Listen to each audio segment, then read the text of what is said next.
오늘 말씀의 제목은 하나님 나라 시민 공동체입니다. 예수를 믿는 사람들은 세상 사람들과 함께 살지만 다른 면이 있습니다.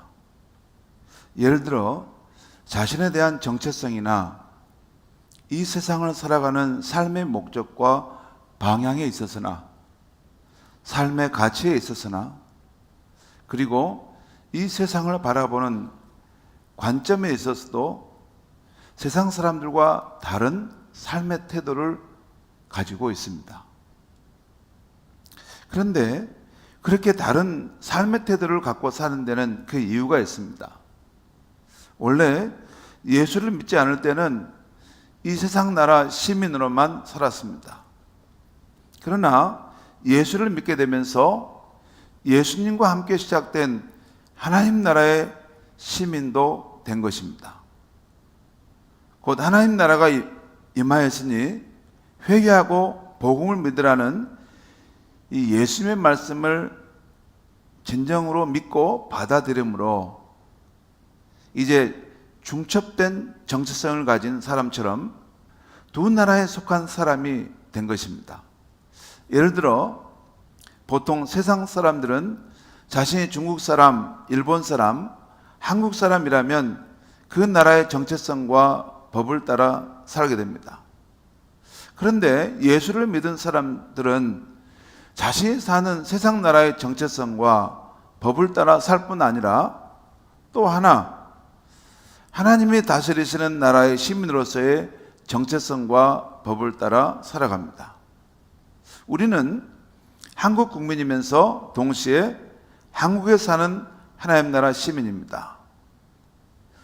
또한 세상 사람들은 자신이 서울 시민, 광주 시민, 순천 시민이라면 그 도시의 문화와 법을 따라 살게 됩니다. 그러나 예수를 믿는 사람들인 저와 여러분들은 순천 시민이면서 동시에 순천에 사는 하나님 나라의 시민인 것입니다. 한번 제가 그림을 한번 준비해 왔어요. 보겠습니다. 중국 사람인데 예수 믿기 전에 저 사람이 예수를 믿게 되면 중국 사람이면서 하나님 나라 시민이 됩니다. 또한 일본 사람인 경우도 또 예수를 믿게 되면 일본 사람이면서 하나님 나라 시민이 됩니다. 그리고 한국 사람의 경우도 예수를 믿게 되면 하나님 나라의 시민이 됩니다.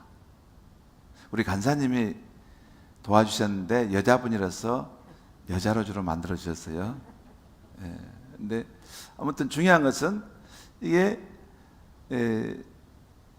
이 중국 사람, 일본 사람, 한국 사람이 예수를 믿게 되면 두 나라에 속하는 사람이 된다는 것이에요.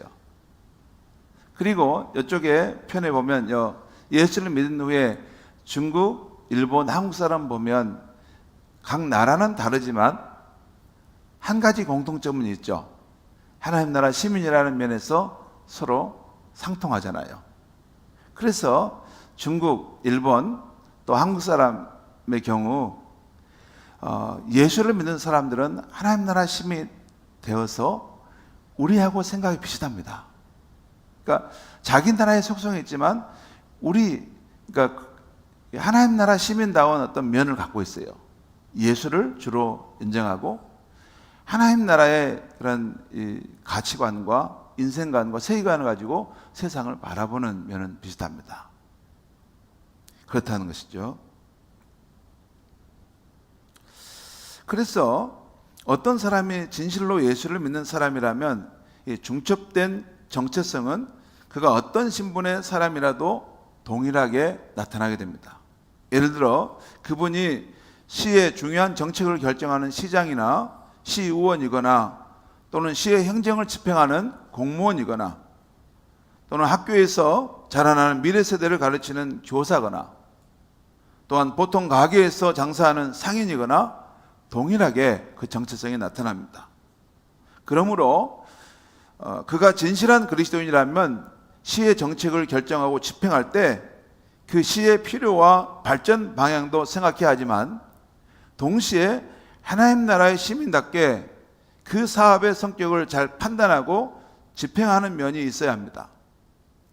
시의 정책과 법안을 만들 때 이 법이 경제적인 가치를 창출할 수는 있어도 하나님 나라의 창조 질서와 보존, 정의와 공정에 맞지 않는다면 바른 양심을 갖고 거부할 수 있어야 합니다.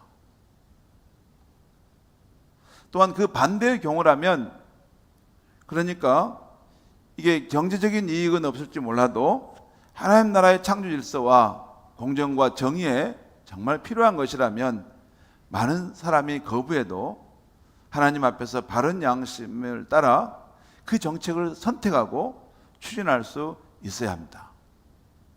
그 사람이 진짜 크리스찬입니다. 그렇지 않으면 무늬만 크리스찬입니다. 여러분 잘 분별하셔야 됩니다. 정치하시는 분들 보면 무늬만 크리스찬인 사람이 있어요.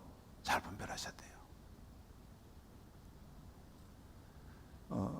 예수를 믿는 사람은 두 가지를 갖습니다. 하나는 그 나라에 속한 백성이면서 또한 예수와 함께 임한 하나님 나라, 하나님의 통치권 안에 들어가는 그런 백성의 삶을 사는 것입니다. 그리고 이 세상에 있는 나라나 어떤 그런 것들은 영원하지 않습니다.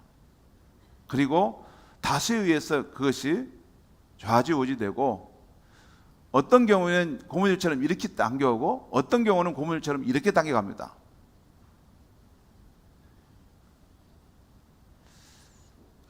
진리는 하나님의 말씀 속에 있는 것입니다. 그래서 항상 하나님의 말씀을 붙드는 하나님 나라 시민이라면 항상 그 기준을 가지고 이 세상에 일어나는 일들을 이렇게 지켜보고 또 그것을 바르게 인식하고 분별해낼 수 있어야 하는 것입니다. 교육 현장에서 미래 세대에게 희망을 심어주는 교사들도 마찬가지입니다. 근본에 공직자 임용에서 낙마한 그런 분이 계셨죠. 그 자녀가 학교폭력 가해자이면서도 서울대에 입학한 것으로 인해서 국민들의 여론이 들끓었습니다. 그런데 여기에 대해서 서울대 우종학 교수가, 이분은 크리스찬입니다. 과학 분야로 우리 기독교 세계관을 이렇게 가르치는 사람인데, 이 우종학 교수가 이것은 공정하지 않다고 말한 것이 신문에 나왔습니다. 그건 잘한 것입니다. 우 교수는 자신의 페이스북에 올린 글에서 아버지가 검사라고 자랑을 늘어놓은 가해자 학생이 서울대에 입학했다고 지적하면서 이 경우 서울대 업무 방해 혐의는 없는지 압수수색이 이루어져야 한다는 생각이 든다라는 비판적인 글을 썼습니다. 이게 학교 당국이 그 글을 보면 별로 좋지 않을 수 있죠. 그러면서도 이 학생이 자신의 잘못을 반성하고 그 잘못된 특권의식과 범죄의식을 내려놓고 훌륭한 인재로 바꾸기를 진심으로 바란다는 따뜻한 지도의 글도 덧붙였습니다. 바로 이런 크리스찬이 너희는 세상의 빛이라 부르신 주의 말씀을 따라 살고 있는 그리스도인이라 할 수 있습니다. 이렇게 예수를 믿는 사람들은 우리 눈에 보이는 세상 나라가 하나님 나라의 정의와 공정, 사랑의 가치에 맞지 않을 때 바른 길을 가도록 비판적 역할을 해서 어두운 세상을 밝히는 빛과 같은 존재가 되어야 하는 것입니다. 그러면 이 세상 나라 현실 가운데 하나님 나라가 본격적으로 시작되게 된 것은 언제부터일까요? 마태복음 1장에 보면 2000년 전 유대 땅에 자신을 나타내신 예수님은 사람들을 향해서 하나님의 나라가 가까이 왔으니 회개하고 복음을 믿으라 선포하셨습니다. 그리고 하나님의 나라가 자신과 함께 이 세상에 임했음을 여러 가지 기적 사건으로 보여주셨습니다. 그렇지만 결정적인 계기는 예수님의 십자가 속죄 사건과 부활 사건으로 모든 인류가 하나님 나라의 삶에 참여할 길을 여신 것입니다.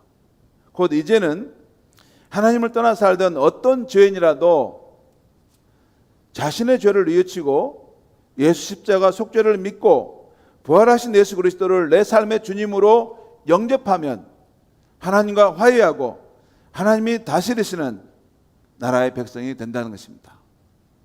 하나님의 다스림은 축복된 다스림인데 그 나라의 백성이 된다는 것이에요.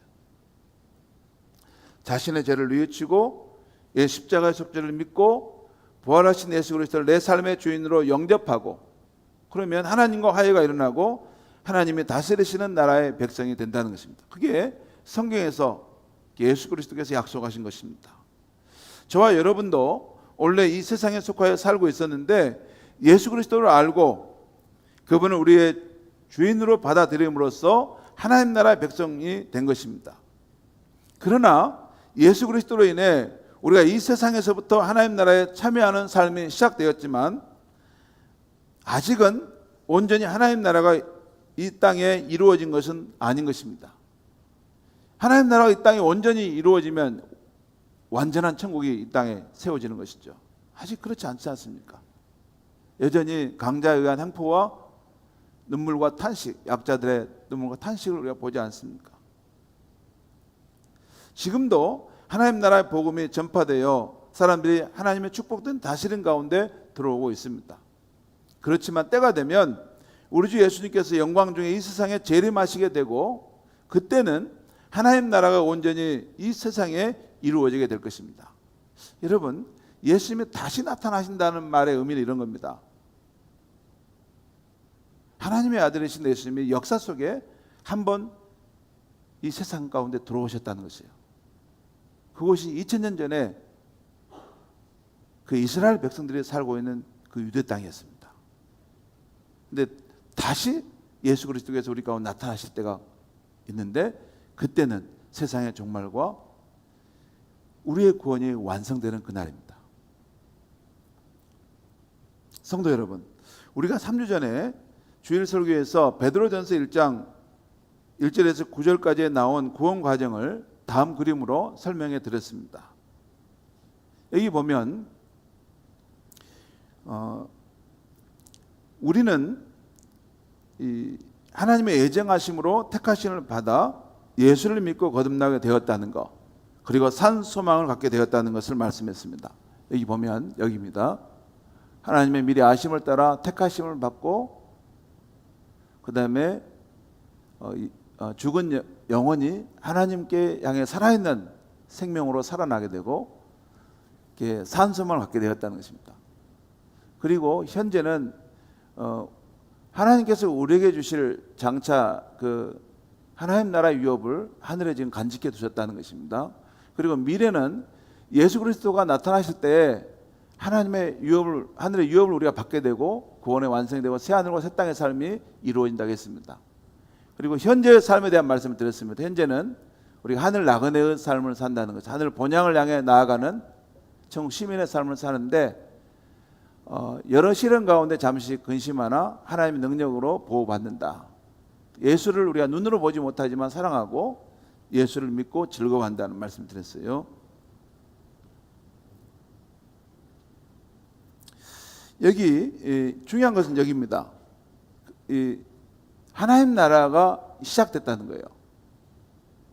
이게 눈에 보이지 않지만 실존하는 하나님의 통치권이 예수님의 십자가와 부활 사건을 통해서 역사 속에 들어왔다는 거예요. 그 눈에 보이는 현현체가 바로 교회입니다. 그리고 각 개인이 예수를 나의 구주로, 나의 주님으로 믿고 그분의 말씀과 통치 아래 살아갈 때 그 안에 하나님 나라가 그 사람에게 이루어지고 있는 것이죠. 물론 우리에게 의무가 있는 게 아니라 하나님 나라가 우리 안에 올 때 축복된 삶이 우리 안에 있습니다. 아무튼 이 하나님 나라가 시작되고 예수 그리스도가 다시 나타나실 때 하나님 나라가 완성된다는 것입니다. 이렇게 우리가 예수를 믿고 예수를 우리의 주님으로 받아들임으로써 이 세상에서 하나님 나라 백성으로 살게 된 것이죠. 오늘 아침에 읽게 된 베드로전서 2장 9절 이하에 나오는 우리 그리스도의 삶을 다시 한번 그림으로 설명하면 이렇습니다. 이것도 보겠습니다. 다른 것은 비슷합니다.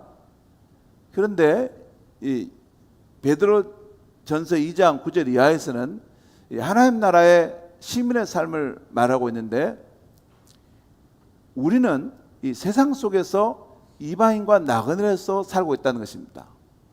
그리고 우리는 이방인 중에서 선한 행실을 가져 하나님께 영광을 돌리도록 지금 현재의 삶에 그곳에 들어와 있다는 것이에요. 그러니까 이게 지금 우리가 지금 현재 우리에게 주어진 과업이고, 하나님께서 우리를 아직 천국으로 데려가지 않는 이유입니다. 우리를 이 땅에 남겨주신 이유예요.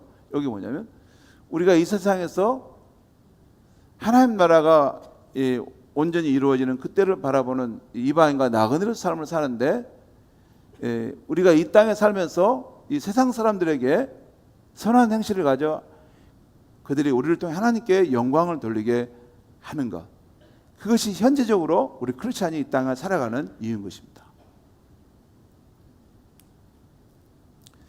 여기 보면 우리는 하나님의 입장에서 보면 그분의 선택받은 족속이요 왕같은 제사장이요 거룩한 나라요 하나님의 소유가 된 놀라운 백성이지만, 또 하늘에 간직된 영광의 유업을 향해 나아가는 삶을 살고 있지만, 여전히 이 세상에서는 이방인과 나그네로서 살고 있다는 것입니다.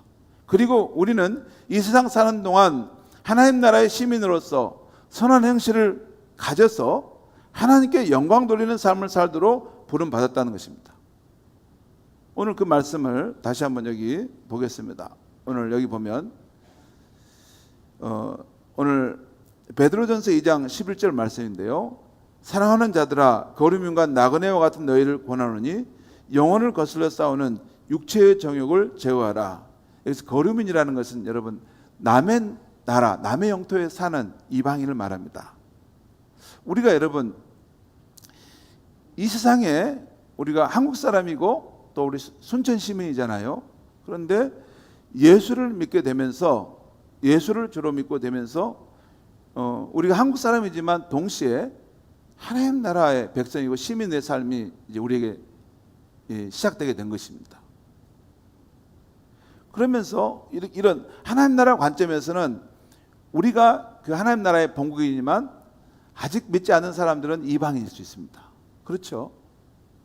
그리고 이 세상 사람들의 관점에서 볼 때는 우리는 좀 그들과 다른 이방인처럼 보일 수가 있습니다. 그렇죠? 왜? 한국 사람인데 또 한국 사람과 다른 어떤 특성을 우리가 가지고 있잖아요. 하나님 나라 시민의 특성을 우리가 갖고 있는 것이죠. 아무튼 여기 보면 12절 말씀 또 우리 보겠습니다. 너희가 이방인 중에서 행실을 선하게 가져 너희를 악행한다고 비방하는 자들로 하여금 너희 선한 일을 보고 오시는 날 하나님께 영광을 돌리게 하려 함이라.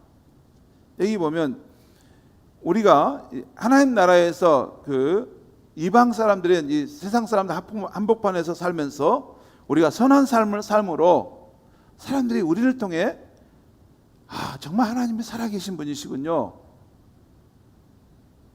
그 하나님께 영광을 돌리도록 우리가 지금 현재적으로 여기 살고 있다는 것입니다. 그것이 우리가 살아가는 이유라는 거예요. 실제 이 베드로전서 2장 12절 말씀은 이 서신의 중심 주제 말씀입니다. 우리는 이방인 가운데 선한 행실을 갖고 하나님께 영광을 돌리도록 지금 여러분은 나그네로 살고 있는 것입니다 라는 것이죠. 여러분, 베드로전서의 내용과 구절을 살펴보면 이 세상 가운데서 하나님 나라 백성들이 어떻게 살아가야 하는가, 그것을 굉장히 많이 강조하고 있어요. 그러면서 어떻게 살아갈 때 하나님께 영광이 돌리는 삶이 되는가 라는 것을 계속 말씀하고 있어요. 앞에서 보았던 베드로전서 2장 11절 12절 말씀을 근본 원리로 삼고, 곧 너희가 이 세상에서 나그네로 살 때 육체의 정욕을 성령의 능력으로 다스리고 선한 행실을 가져 하나님께 영광이 되게 하라라는 것이에요. 여러분, 여기서 육체의 정욕이라는 것을 이런 뜻입니다. 우리가 하나님을 믿기 전에 우리의 본성대로 사는 삶의 태도, 그렇죠? 내 그 혈기대로, 또 내 그 오기대로 이런 거 있지 않습니까? 그러니까 하나님의 뜻을 따르기보다는 내 본성대로 이렇게 함부로 하려고 하는 그 그런 것이 이제 타락한 본성인데, 하나님을 만나기 전에 가졌던 자연인의 본성인데, 그것이 하나님을 믿게 될 때 성령의 능력 안에서 그 육체의 본성을 다스리고 또 그것을 이길 수 있어야 한다는 것을 말씀한 것입니다. 아무튼 그런 과정을 통해서 우리가 선한 행실을 나타낸다는 것이죠. 그리고 그 후에 보면 베드로전서 2장 13절에서 3장 7절까지 말씀 보면 차례로 국가 지도자와의 관계에서, 직장 상사와의 관계에서, 가정의 부부 관계에서 어떻게 선한 행실의 삶을 살 것인가, 이것을 말씀하고 있어요. 그리고 3장 8절 12절에서는 다시 한번 세상 가운데 살 때 하나님 나라 시민들인 우리들이 가져야 될 선한 삶의 원리를 말씀해 주고 있습니다. 성도 여러분, 우리가 하나님 나라의 백성 또는 시민이라면 이 세상 속에 살면서 하나님 나라 시민답게 살아야 하겠습니다. 그것이 우리 본성에 합당한, 우리 정체성에 합당한 삶인 것이죠. 제가 특별히 우리는 하나님 나라 시민이라는 표현을 제가 쓰기를 원하는데, 성경에 보면 우리를 하나님 나라 백성이라고도 하지만 또 에베소서와 빌립보서에 보면 우리가 하늘의 시민권을 가진 사람이다라는 표현이 나와요. 또 더 실질적인 의미로 보면 이게 백성이라는 것은 일반적인 뜻이지만 시민이라고 하면 우리의 구체적인 삶의 자리가 더 분명하게 보입니다. 그래서 저는 이 시민이라는 표현을 자주 사용하려 합니다. 아무튼 우리가 하나님 나라 시민으로서 이 세상에 살 때 육체의 정욕을 제어하고 선한 행실을 갖는다는 것이 어떻게 사는 것을 말할까요? 저는 베드로 사도가 그의 서신 베드로전서 2장 13절에서 그 3장 12절까지 차례로 말하고 있는 내용을 통해 말씀드리려 합니다. 첫 번째는 국가 제도와의 관계에서입니다. 오늘 말씀 13절 14절 말씀을 우리 같이 한번 읽겠습니다. 시작. 인간의 모든 제도를 주를 위하여 순종하되 혹은 위에 있는 왕이나 혹은 그가 악행하는 자를 징벌하고 선행하는 자를 포성하기 위하여 보낸 총독에게 하라. 그러니까 우리 크리스천은 하나님 나라 시민권을 가진 사람들은 이 세상의 어떤 그 권세와 또 어떤 이 세상의 이 지도자들을 무시하라는 거 아니에요. 무시하면 안 됩니다. 정확하게 성경은 말하는데 이 권세는 하나님께로부터 주어진 것이라는 것을 성경은 말합니다. 대통령도 그렇고 시장도 그렇고 모든 상황들이 사람들이 이렇게 우여곡절 어떤 걸 행하지만 하나님의 허락하심이 아니면 그 권세를 받지 못한다고 성경은 분명히 말씀합니다. 제위는 사람이 뽑지만 그 사람을 누가 되게 하는 것은 하나님이 결정하신다는 말을 성경하지 않습니까? 그래서 아주 예외의 경우 일제와 같이 신사참배를 강요한다거나 예수를 믿지 못하게 한다거나 그리고 하나님의 말씀을 명백하게 거역하도록 하는 권세가 아닌 이상 일반적인 상황에서는 하나님의 세우신 권세를 존중하고 주를 위해서 순종하라는 것입니다. 우리나라에 이게 전쟁이 나고 대통령의 어떤 국회의 어떤 동의를 거쳐서 대통령에서 군인으로서 사람을 징발하면 그 권세에 순종해야 한다는 것입니다. 그게 하나님 나라 시민의 정당한 삶이라는 것이에요. 왜냐하면 우리가 믿는 하나님은 중요한 특성을 가지고 있는데 질서 속에서 일하시는 하나님이시라는 거예요. 질서 속에서 일하시는 하나님이십니다. 자, 또 16절 17절 말씀 보겠습니다. 너희는 자유가 있으나 그 자유로 악을 가리는 데 쓰지 말고 오직 하나님의 종과 같이 하라. 여기 선한 일을 하라. 그 다음에 마지막에 또 보면 무사람을 공경하며 형제를 사랑하며 하나님을 두려워하며 왕을 존대하라. 여기 보면 여러분 왕이나 총독이나 이런 권세자들을 우리가 그들을 말을 따르고 그를 존경하는 것은 그 사람 자신에 대한 것 때문에 그런 건 아닙니다. 그 권세를 세우신 하나님을 두려워하기 때문에 우리가 하나님을 생각해서 그 사람의 어떤 권세자들을 우리가 존중하고 그를 위해서 늘 기도하는 것입니다. 물론 하나님으로부터 권세와 권력을 받은 지도자들은 자신을 세우신 하나님 앞에 두려운 마음으로 그 백성들을 위한 사랑과 섬김을 다해야 하겠죠. 이게 더 깊은 설명을 제가 하지 않겠습니다. 오늘 이 한 부분만 말하려고 하는 것이 아니니까. 자, 두 번째는 직장 생활에서의 관계, 직장 생활과의 관련해서입니다. 오늘 18절 말씀 한번 보겠습니다. 18절 말씀 한번 같이 읽겠습니다. 시작. 사원들아, 범사에 두려워함으로 주인들에게 순종하되 선하고 관용하는 자에게만 아니라 또한 까다로운 자에게도 그리하라. 이제는 국가와의 관계 속에서 어떻게 할 것이 말고 이제 사원들, 어느 이제 회사라든가 어느 직장에 속해서 일하는, 사원이라는 것은 일을 하는 사람, 부림받는 사람이라는 의미죠. 아무튼 주인에게 순종하되 선하고 관용하는 자에게만이 아니라 또한 까다로운 자에게도 그렇게 순종하라는 것입니다.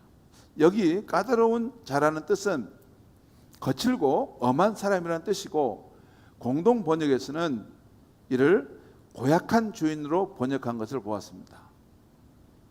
최근에 한 자매님과 통화했는데 직장 상사와의 관계가 아주 힘들다는 말을 들었어요. 그 자매뿐만 아니라 남의 밑에서 일하는 분들은 누구나 자기 마음에 쏙 드는 상사를 만나기가 쉽지는 않습니다. 그래서 그 상사에 대해서 불만을 갖게 되고 또 좀 너무 까다롭다 해서 투덜거리면서 때로는 이렇게 불성실하게 살 수 있는데, 하나님 나라 시민은 그게 아니라는 것입니다. 선하고 관용하는 주인에게뿐만 아니라 까다로운 주인을 향해서도 주를 섬기듯이 겸손함으로 섬기라 그 말입니다. 아무튼 이런 말씀들은 요즘 정서로는 잘 안 통하는 이야기지만 중요한 사실은 성경의 크리스찬의 윤리는 이렇다는 것입니다. 그 다음에 20절 22절 말씀을 또 한번 보겠습니다. 같이 한번 읽겠습니다. 시작. 죄가 있어 매를 맞고 참으면 무슨 칭찬이 있으리요. 그러나 선을 행함으로 고난을 받고 참으면 이는 하나님 앞에 아름다우니라. 자기가 잘못해서 매를 맞는 경우는 무슨 칭찬할 것이 없죠. 당연한 거죠. 그런데 선을 행했는데도, 잘못이 없고 선을 행했는데도 고난을 받고 또한 그걸 참아내고 있다면 그 모습은 하나님 앞에서 아름다운 모습이라는 거예요. 하나님이 너 굉장히 귀한 믿음을 가졌구나 인정하신다는 거예요. 왜 그러냐면 21절에 보면 나와 있습니다. 또 21절에 이렇게 나왔어요. 이를 위하여 너희가 부르심을 받았으니 그리스도도 너희를 위하여 고난을 받으사 너희에게 본을 끼쳐 그 자취를 따라오게 하려 하셨느니라. 곧 우리 주님도 죄가 없이 그런 일을 당하셨지만 공의로 심판하신 하나님께 자신의 상황을 온전히 맡기고 그 상황을 참음으로써 인류를 위한 구원의 역사를 이루지 않으셨습니까? 그랬다는 것이죠. 너희도 그 예수 그리스도를 쫓아가는 너희도 그런 삶을 살 수 있어야 한다는 것이죠. 사실 이 말씀도 요즘 상황에서는 지키기가 어려운 말씀같이 생각됩니다. 그러나 하나님의 다스림 가운데 있는 우리라면, 예수 그리스도의 발자취를 따르는 제자라면 이런 상황에서도 인내함으로 하나님의 뜻이 이루어지도록 노력해야 하겠습니다. 물론 잘 안 될 때도 있지만 이것이 우리 크리스찬의 윤리라는 것을 믿고 이 말씀대로 살아보려고 해야 한다는 것입니다. 물론 여기서 또 하나 볼 것은, 지금 직장의 상사가 어떻게 하는 거 나오지 않았어요. 다른 성경의 그런 내용들을 참조해 보면 직장 상사도 위로 하나님을 두려워하는 마음으로 직원들에게 위협하거나 주장하는 자세로 해서는 안 된다는 것입니다. 직원들을 하나님이 내게 보내주신 소중한 동역자로 알고 겸손하게 도움을 청하면서 또 부족한 점을 잘 하도록 지도해 줘야 한다는 것입니다. 이게 하나님 나라 시민의 직장의 주인일 때 그 직원들에 대해서 갖는 태도라고 할 수 있겠습니까?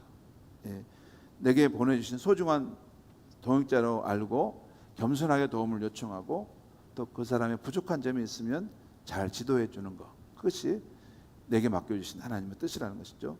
세 번째는 자, 이제 가정생활과 관련해서입니다. 오늘 말씀 또 읽겠습니다. 3장 우리 1절 한번 읽겠습니다. 시작. 아내들아 이와 같이 자기 남편에게 순종하라. 이는 혹 말씀을 순종하지 않을 자라도 말로 말미암지 않고 그 아내의 행위로 말미암아 구원을 받게 하려 함이니. 또 우리 보겠습니다. 같이 읽겠습니다. 시작. 너희의 두려워하며 정결한 행실을 봄이라. 이 말씀은 믿는 아내가 하나님을 두려워함으로 믿지 않는 남편에게 순종할 때 그 믿지 않는 남편이 이것을 보고 야, 하나님이 정말 이 사람이, 이 여자가 믿는 하나님이 정말 살아계신가 보구나. 이 사람의 인생을 이렇게 변화시켜 갔구나. 그걸 보면서 구원의 길로 돌아설 수 있다는 것입니다. 제가 요즘에 중요한 깨달음을 하나 하는데, 이게 그 세상 사람들이 처음에 교회에 나와 보이지 않는 하나님을 믿는다는 것이 얼마나 어려울까라는 생각을 제가 공감하게 됐어요. 여러분 생각해 보시죠. 이게 보이는 세계만, 눈에 보이는 물질 세계만 늘 항상 생각하고 사는 사람이 교회에 오면 영적인 세계에 대한 설명을 듣지 않습니까? 보이지 않는 하나님이 실제 하신다는 말씀을 들으면 얼마나 어렵겠나라는 생각이 들어요. 보이지 않는데. 마치 여러분 우리 어렸을 때 그 산수 배우면 이게 더하기 빼기 할 때까지는 우리가 하는데 곱셈 나눗셈 넘어가면 어렵지 않습니까? 더하기 빼기는 이렇게 손으로 우리가 맞춰가지고 다리까지 해가지고 이렇게 뭘 하잖아요. 어렸을 때. 근데 이 곱하기 나누기로 넘어가면, 더군다나 이 곱하기 표시해가지고 뭐 한 단위가 더 넓어지면 이게 머리에 막 열이 나고 그 초등학교 때는 이게 머리가 막 지근지근 아파오고, 그냐면 그런 문제를 같이 풀어보자고 하면 선생님 앞에 서면 잠만 오려고 합니다. 그렇지 않습니까? 왜 그럴까요? 전혀 차원이 다른 세계잖아요. 더하기와 빼기는 이렇게 손으로 이렇게 구체적인 형상으로 이렇게 만들어 갈 수 있는데, 곱하기와 나누기는 이렇게 추상적인 보이지 않는 세계를 이렇게 지금 말하는 거 아닙니까? 마찬가지입니다. 처음에 교회 올 때 그런 어려움이 있는 거죠. 그러면 그 사람이 어떻게 보이지 않는 하나님을 믿을까요? 다 한 가지 있습니다.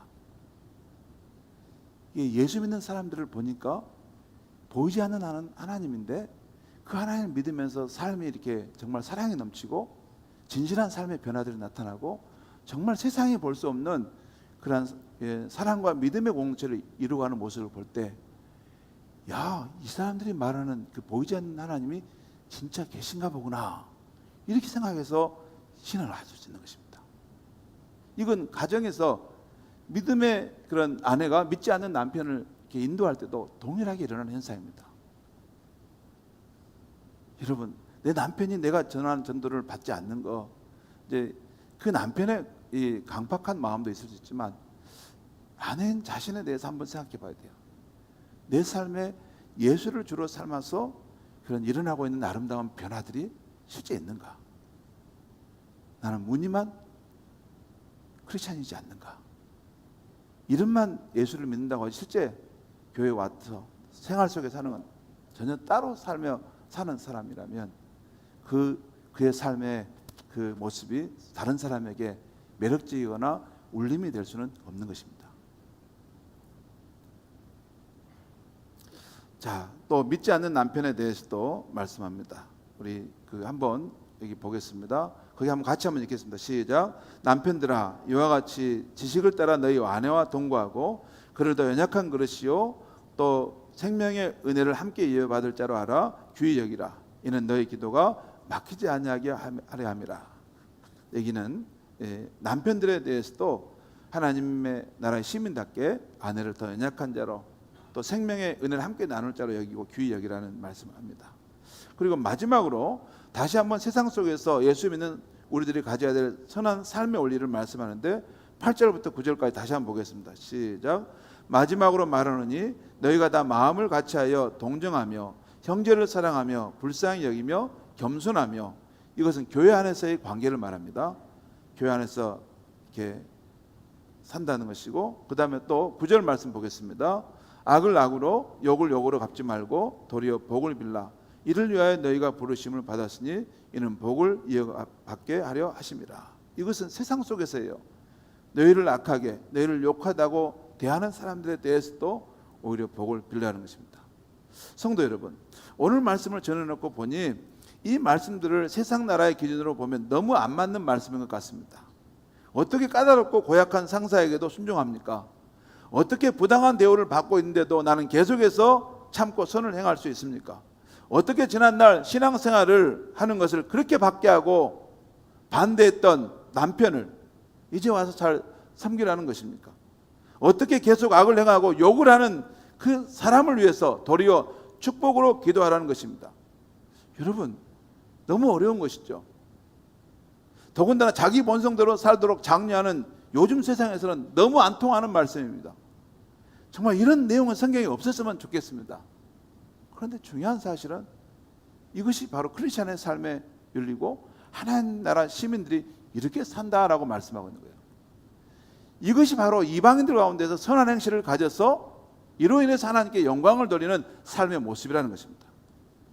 성도 여러분, 이방 나라에 끌려가 종으로 포로로 살면서 또 그들에게 모함과 어려움을 당하면서도 요셉과 다니엘이 어떻게 그 이방 나라 사람들에게 이로운 삶을 살았는지를 생각해 보십시오. 예수를 주로 믿어 이제 하나님 나라의 시민이 된 우리들이 바로 이 세상 나라에서 요셉처럼 다니엘처럼 선한 행실을 가져 하나님께 영광을 돌리는 삶을 살도록 부름받았다는 것, 그래서 우리는 잊어서는 안 되겠습니다. 그러나 우리가 이 세상에서 부당한 대우를 받는 상황에서 나 홀로 선한 삶을 계속해서 사는 것은 쉽지 않습니다. 그래서 우리 교회가 함께 모이는 것입니다. 곧 우리가 교회로 모이는 이유는 세상 속에서 하나님 나라 시민으로 선한 행실을 갖고 살도록 서로 격려하기 위한 것이고, 이 세상 나라에서 하나님 나라 시민으로 힘겹게 살아가는 신앙의 동지들이 동지애를 갖고 서로 붙들어주고 도와주기 위해서 교회로 모이는 것입니다. 여러분, 우리가 세상에서 뱃놀이 하다가 세상에서 그냥 익명의 크리스찬으로 살다가 교회 와서 이렇게 은혜만 받고 간다, 그게 교회가 아닙니다. 이 세상 한복판에서 이방 나라 사람들 한복판에서 하나님 나라 시민으로서 이렇게 살아가야 되기 때문에, 선한 삶을 살아가야 되기 때문에 정말 힘들고 어려운 그런 삶의 여정 속에 있다가 낭신되고 또 떨어져 나가고 흔들리는 그런 사람들이 있기 때문에 우리가 함께 만나서 서로 격려하고 서로 붙들어주고 우리가 다시 하나님 나라의 소망을 붙들고 삽시다, 성령을 의지하고 삽시다, 믿음을 가지고 삽시다, 그렇게 격려하기 위해서 이곳에 모여 있는 것입니다. 그것이 진정한 성경적인 교회의 모습인 것입니다. 사랑하는 성도 여러분, 기독교인의 삶은 내 개인의 구원이나 내세의 삶이나 그리고 영적인 세계에만 머물러 있는 삶이 아닙니다.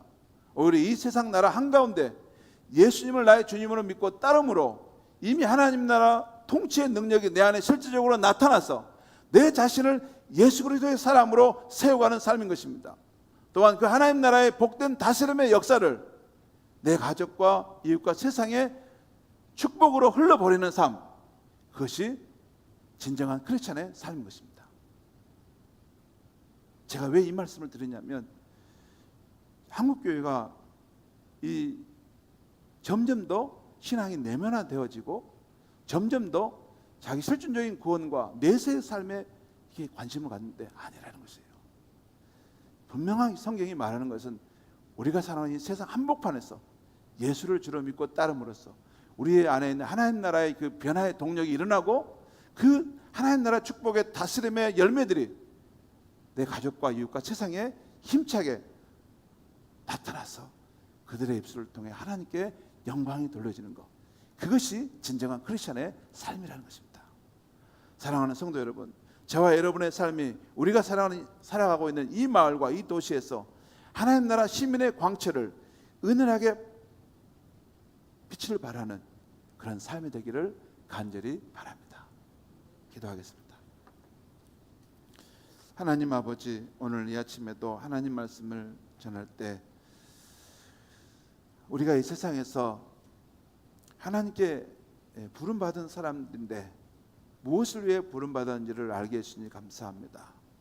그리고 예수를 주로 믿고 또 쫓아가는 사람들로서 우리의 선한 행실을 통해서 이방 사람들이 하나님의 살아계심을 맛보고 하나님 나라가 실제하는 것을 알아가므로 그들이 또한 우리를 통해 하나님을 바라보고 영광 돌리게 하신 것임을 깨닫게 하시니 감사합니다. 하나님 아버지, 한국교회와 또 우리 교회가 이런 이 세상에서 이방 나라 한복판에서 우리 성도들의 삶을 통해 하나님 나라의 영광의 광채를 바라는 그런 삶이 될 수 있도록 은혜를 베풀어 주시옵소서. 더욱 성령의 충만함을 받고 하나님의 말씀을 붙들고 살아가는 진실한 크리스찬들이 일어나게 하여 주시옵소서. 예수님의 이름으로 기도하옵나이다.